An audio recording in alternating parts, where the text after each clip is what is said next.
Sinusulong ang food security and sustainability sa isinasagawang tree planting activity sa Mexico, Pampanga. Sama-sama nagtanim ng puno iba't ibang grupo sa 12 ektaryang agriculture farm sa barangay Suklaban. Ayon sa mga organizer, plano nilang gawing model nursery ang naturang agricultural farm. Makatutulong daw ito sa mga naghahanap ng alternatibong mapagkakakitaan.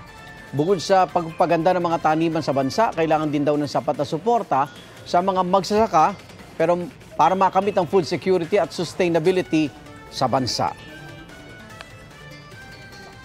Igan, mauna ka sa mga balita. Mag-subscribe sa GMA Integrated News sa YouTube.